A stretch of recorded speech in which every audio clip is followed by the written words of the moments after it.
Nag-opens up si Kevin Durant sa ibang mga players na kinikilala ang kanyang impact sa laro.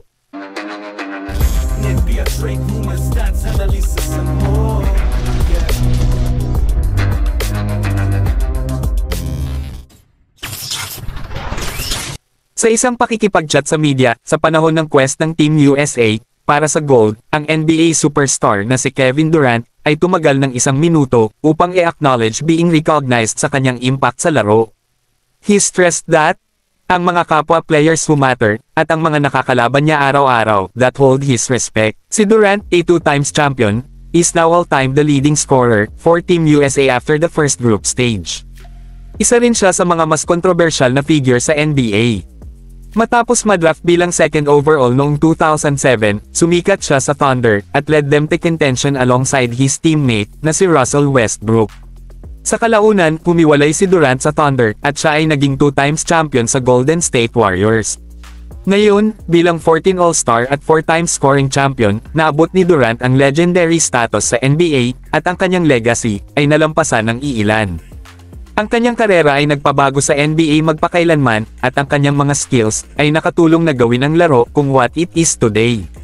Sa kasamaang palad para kay Durant, ang kanyang reputasyon sa mga fans at media, ay hindi naaayon sa kanyang paglalaro sa court. Mula nang lumipat siya sa Warriors noong 2016, si Durant moved on unapologetically, at umabot na sa combat sa mga fans sa social media.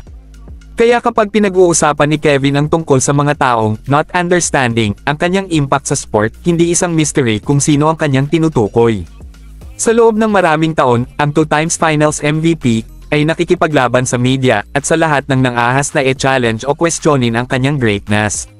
Siyempre, tulad ng sinabi ni Durant, ang mga opinyon lamang na talagang mahalaga sa kanya, ay mula sa kanyang mga kapwa players.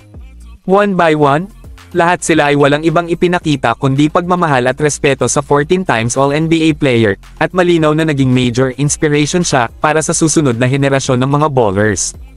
At 35 years old, hindi pa rin nakikita kung gaano katagal si Durant has left at the top, ngunit hindi siya nagpakita ng anumang senyales ng pagtanda sa Olympics na ito, na may average na 16.0 puntos, 2.7 rebound, 2.0 assist, at 1.3 steals per game, through the group stage.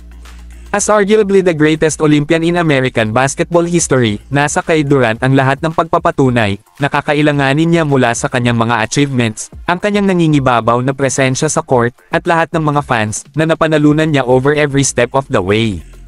Love him or hate him, hindi maitikaila ang impact ni Durant sa laro, at ang kanyang legacy ay mananatili magpakailanman sa kasaysayan ng NBA history. Kahit na ang pinakamabangis na kalaban ni Durant, ay makikilala ang kanyang importance, at marami itong sinasabi tungkol sa kung gaano kalaki ang kanyang career, kumpara sa iba.